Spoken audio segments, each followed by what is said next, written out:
O avião tremeu violentamente no ar, como se uma mão invisível o sacudisse com raiva. Tomás, apertado no assento da janela, sentiu o coração disparar quando as luzes de emergência piscaram e o cheiro de queimada invadiu a cabine. De repente, ele gritou com toda a força dos seus 17 anos: o avião foi sabotado. Alguém sabotou o avião. Os passageiros viraram-se para ele, alguns com irritação, outros com medo, mas a maioria com descrença. Uma hospedeira aproximou-se rapidamente, o rosto pálido mas profissional. Menino, por favor, acalme-se. É só turbulência. Tomás insistiu, a voz tremendo, não é turbulência. Eu vi. Eu ouvi algo antes do embarque. Mas ninguém lhe deu ouvidos. Exceto um homem sentado ao seu lado, na poltrona do corredor. O homem chamava-se Ricardo Alves, um bilionário português de 40 e poucos anos, dono de uma das maiores empresas de tecnologia do país. Alto, elegante, com olhos verdes penetrantes e uma barba bem aparada que lhe dava um ar de autoridade serena. Ele observava Tomás com curiosidade, não com o desprezo dos outros. O que exatamente viste, rapaz? Perguntou em voz baixa, enquanto o avião voltava a estabilizar. Tomás engoliu em seco. Como explicar?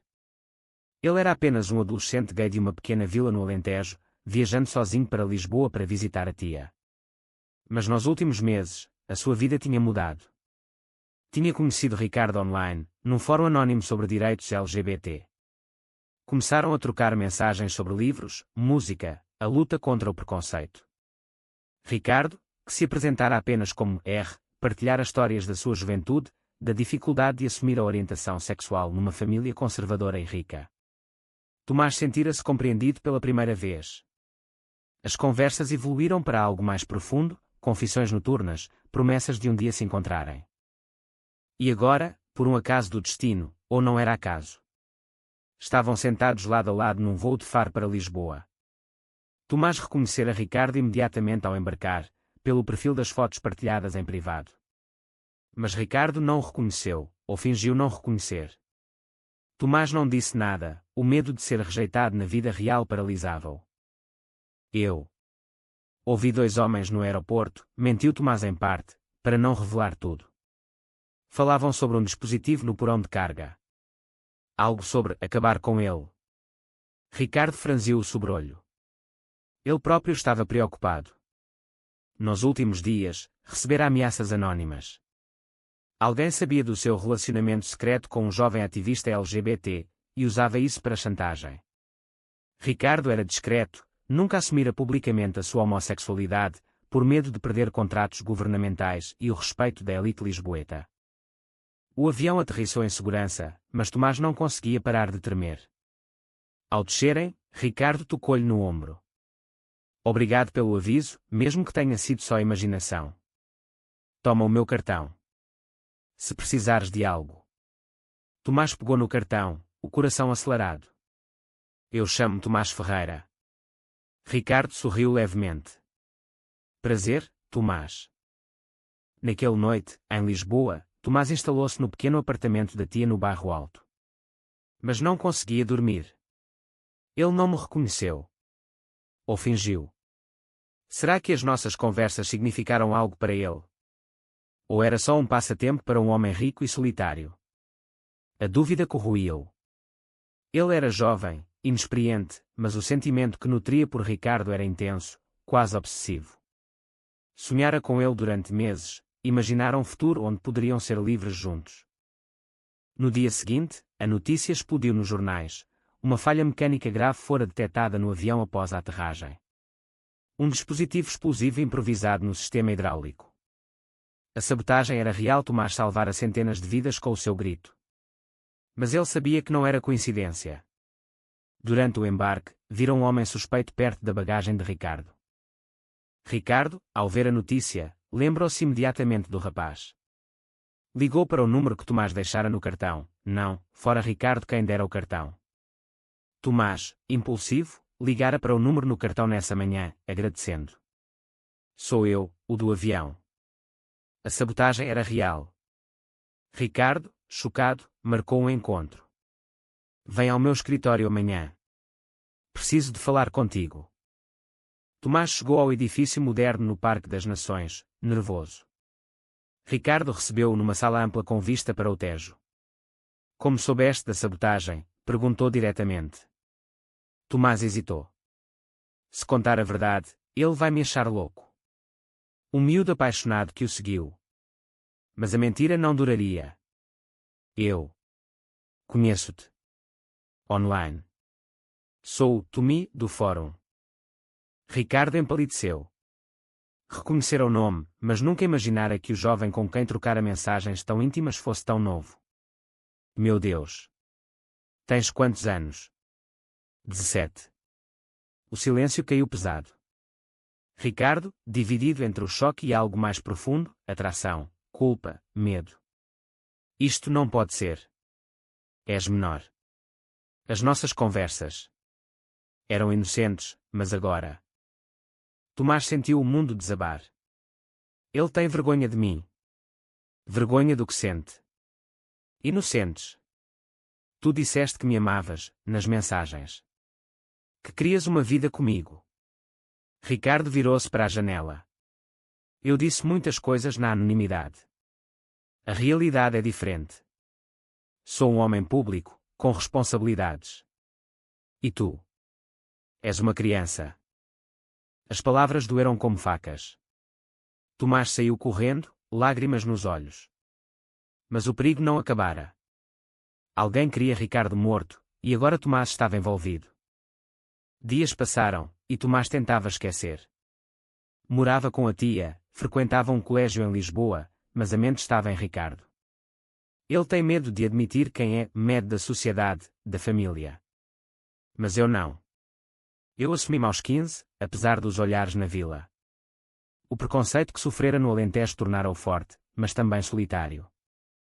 Ricardo representava esperança, um homem bem-sucedido que entendera a sua dor. Entretanto, Ricardo não conseguia tirar Tomás da cabeça. As mensagens antigas relia-as à noite, sentindo uma culpa avassaladora. Ele é tão puro, tão corajoso. Gritou no avião, salvou-me, e eu rejeitei-o. Ricardo era gay, mas vivia uma vida dupla. Namoros falsos com mulheres para as aparências, noites solitárias em hotéis. O ativista com quem se envolvera recentemente terminara por causa da sua cobardia em assumir publicamente. A polícia investigava a sabotagem. Um funcionário do aeroporto fora preso, mas negava tudo. Ricardo contratara seguranças. Uma noite, recebeu uma chamada anónima: afasta-te do miúdo, ou da próxima vez não falha. O chantagista sabia de Tomás. Tomás, por sua vez, decidira investigar sozinho. Usando contactos do fórum LGBT online, descobrira que o ex-namorado de Ricardo, um ativista radical chamado Miguel, poderia estar envolvido. Miguel sentia-se traído pela recusa de Ricardo em apoiar publicamente a causa. Num café no Chiado, Tomás encontrou um amigo do fórum, Pedro, um estudante universitário abertamente gay. Cuidado, Tomás. Homens como Ricardo Alves destroem vidas. Usam-nos e escondem-nos. Tomás defendeu: ele não é assim. Está perdido, como muitos. Mas no fundo, duvidava. Será que sou só um capricho? Um segredo sujo? Ricardo, desesperado, ligou para Tomás. Preciso de te ver. É perigoso, mas... Explico tudo. Encontraram-se num parque à beira-Tejo, ao anoitecer. Ricardo confessou as ameaças. Alguém sabe de nós? Das mensagens. Tomás, magoado mas preocupado, perguntou: e o que somos nós, Ricardo? Nada. Ricardo segurou-lhe a mão, o toque elétrico. Eu sinto algo por ti. Forte. Mas o mundo não perdoa. A minha empresa, a família. Perderia tudo. Tomás retirou a mão. Eu já perdi tudo por ser quem sou. Pais que me viraram as costas, amigos que sumiram. Mas não me escondo. A conversa foi interrompida por um carro que passou devagar. Ricardo puxou Tomás para trás de uma árvore. Eles estão a seguir-nos. O medo uniu-os momentaneamente. Ricardo levou Tomás para um apartamento seguro no Algarve, de propriedade da empresa. Lá, isolados, as barreiras caíram. Conversaram horas sobre as suas vidas. Ricardo contou da juventude em Coimbra, do primeiro amor proibido com um colega de universidade, que terminara em tragédia quando o rapaz se suicidara devido à pressão familiar. Eu culpo-me por não o ter salvado. Tomás partilhou a sua história de bullying na escola, da tentativa de suicídio aos 16. Tu salvaste-me, nas mensagens. Deste-me esperança. A proximidade cresceu, mas sem toques além de olhares. Ricardo lutava contra o desejo e a ética. Ele é tão jovem. Não posso aproveitar-me. Tomás, por sua vez, quer que ele me escolha livremente, não por medo. Mas o perigo aproximava-se. Miguel, o ex, descobrira o esconderijo. A porta do apartamento explodiu em estilhaços numa noite chuvosa. Miguel entrou, armado com uma pistola, olhos enlouquecidos. Traidor. Pensavas que podias esconder-te com um miúdo qualquer. Ricardo protegeu Tomás com o corpo.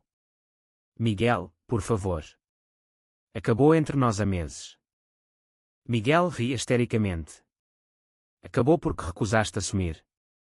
Eu lutei pela causa, manifestei-me, perdi empregos, e tu? Escondes-te atrás do dinheiro. A sabotagem fora ideia dele, para forçar Ricardo a sair do armário publicamente, ou morrer. Tomás, aterrorizado mas corajoso, interveio. Pare. Matar não resolve nada.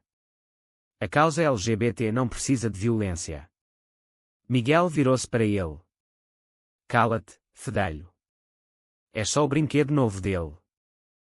As palavras feriram Tomás profundamente. Será verdade? Sou só um substituto. Ricardo negou veementemente. Não. Tomás é tudo o que sempre quis. Puro, honesto. Pela primeira vez, admitia em voz alta. A confissão desarmou Miguel momentaneamente. A polícia, alertada por um sistema de segurança, chegou. Miguel foi preso. A conspiração desvendada. Mas o alívio durou pouco. A notícia vazou para a imprensa: bilionário salvo por adolescente em sabotagem ligada a triângulo amoroso gay. O escândalo explodiu.